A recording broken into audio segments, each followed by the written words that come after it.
안녕하세요. 반갑습니다. 쌤조화학 조울입니다. 쌤조화학은 21세기 우리의 건강과 질병을 통합화학적인 관점에서 어떻게 관리를 할 것인지에 대하여 여러분과 함께 하나하나 체크하고 관리를 하는 시스템을 구축하고자 합니다.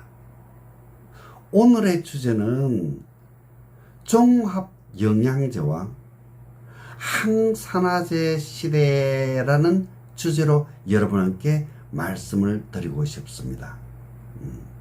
자, 지난 시간에 활성산소에 대해서 제가 얘기를 드렸었고, 활성산소가 가장 크게 문제가 되는 것은 우리 몸을 산화시킨다는 거죠.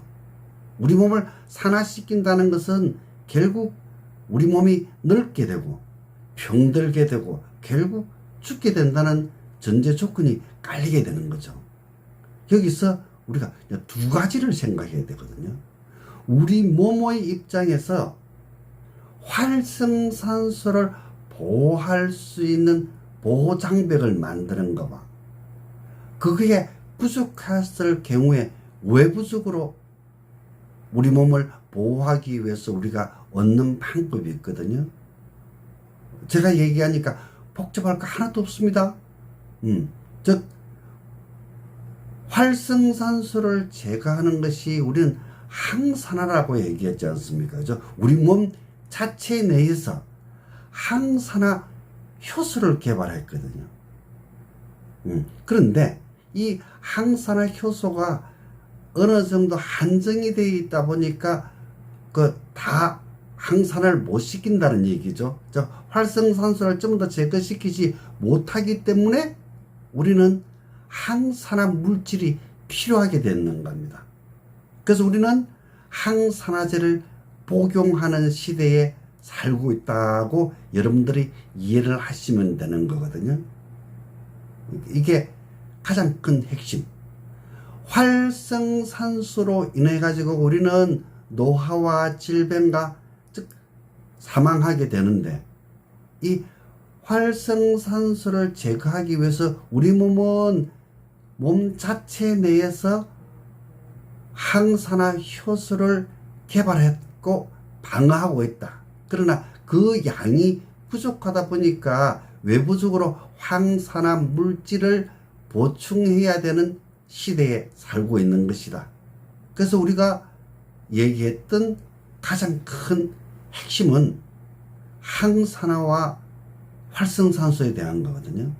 그래서 지난 시간에 제가 오늘 강의를 위해서 말씀드렸던 것이 항산화 물질, 항산화 영양소, 항산화 비타민, 항산화 미네랄, 항산화제 얘기를 드렸지 않습니까? 그죠? 이제는 여러분들이 완벽하게 이해를 하고 계시죠? 항산화 물질이라는 것은 항산화 작용을 하는 물질의 총체적인 것이죠. 그러니까 여러 수만 가지가 되는 거죠. 그 중에 영양소로서 항산화 작용을 하는 것을 항산화 영양소라고 하자. 비타민 중에서도 그런 게 많지 않습니까? 비타민 A, 비타민 C, 비타민 D, 비타민 E. 그와 같은 것은 항산화 비타민이라고 하자. 그러면은 미네랄도 엄청 많거든요. 그것은 항산화 미네랄이라고 하자. 그런 것을 약재로 만드는 것은, 또 기능성 식품으로 만드는 것은 뭐라고 하지? 그것은 항산화제라고 하자. 다 정리는 좀 다 됐다는 얘기죠.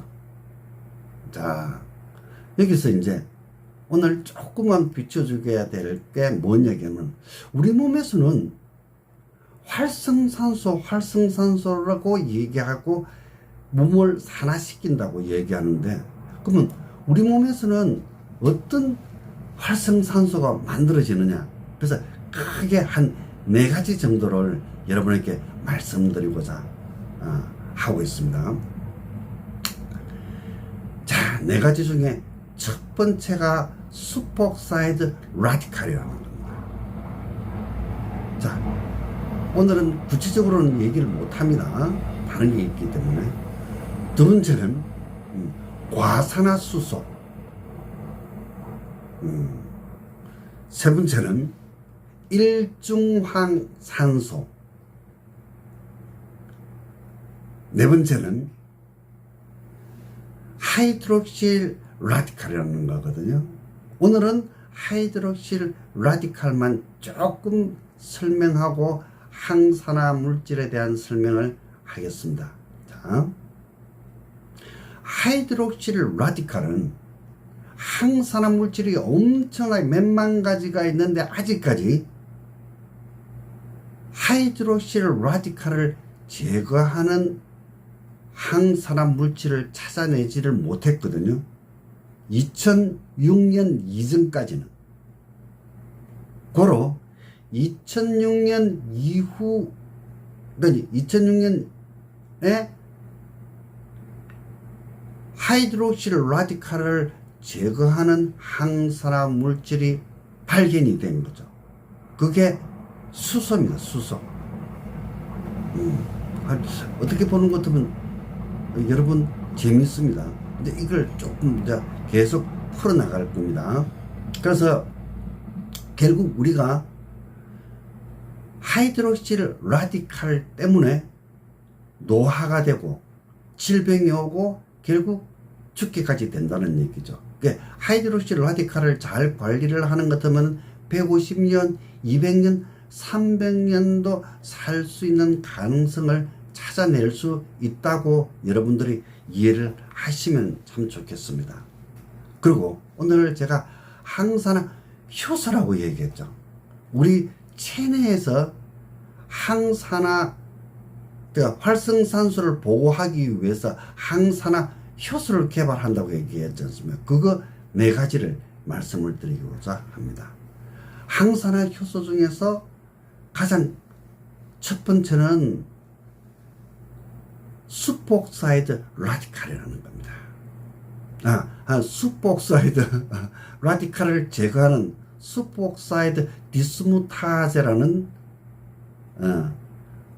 그러니까 항산화 효소를 얘기하는 겁니다.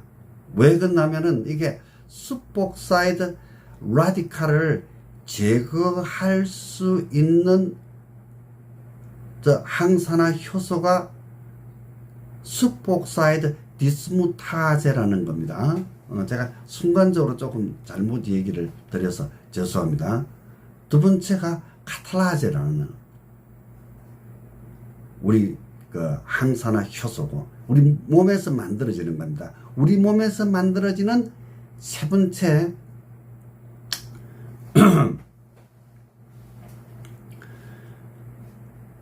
항산화 효소가 글루타치온 프락시다제라는 그 효소입니다.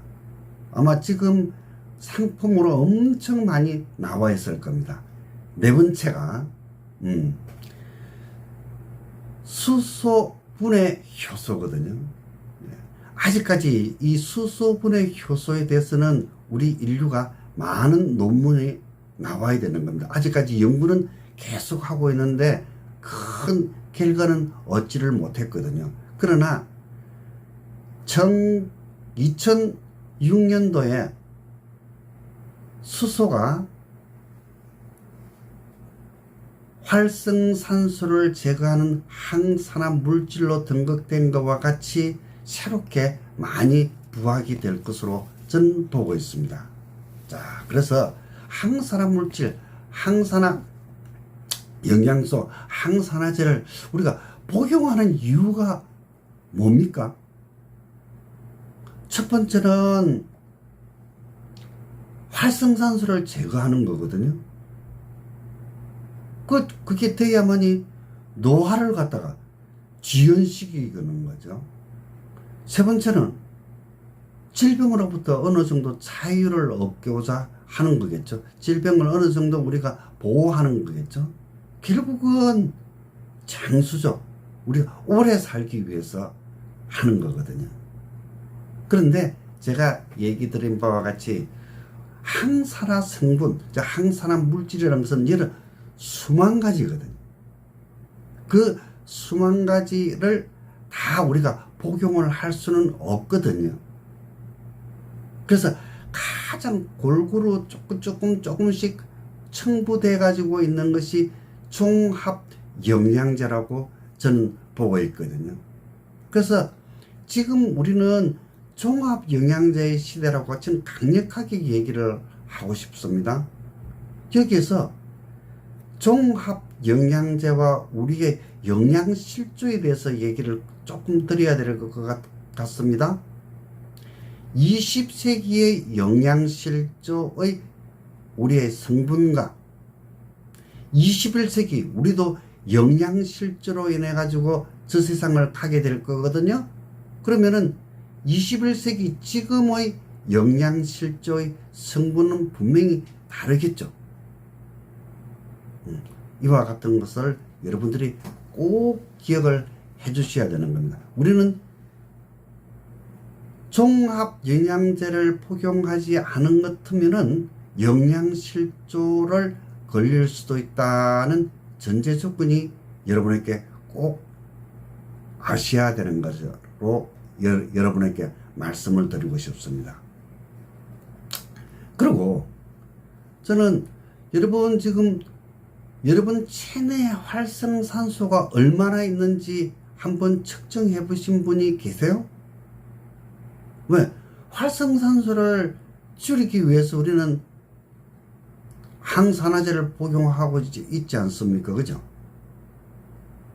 그러면은 제가 여러분에게 말씀드리고 싶은 것은 종합 영양제와 항산화제를 드시기 전에 여러분의 활성산소 수치가 얼마인지를 측정을 해 보시고 종합 영양제와 항산화제를 복용하고 활성산소를 측정을 해 보시는 것 같으면은 전과 후를 비교하는 것 같으면은 활성산소와 종합 영양제가 내 몸에 어떤 일을 하고 있는지 좀 쉽게 알 수 있는 것 아닙니까?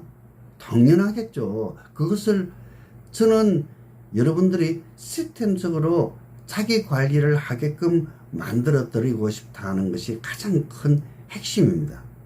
즉 우리가 항산화제를 복용하면서 항산화제를 복용하는 가장 큰 이유가 체내 활성산소를 제거시키기 위해서거든요. 체내 활성산소가 우리 몸을 산화시켜서 노화를 일으키고 질병을 일으키고 결국 죽기까지 하기 때문에 그것을 방어할 목적이라는 거죠.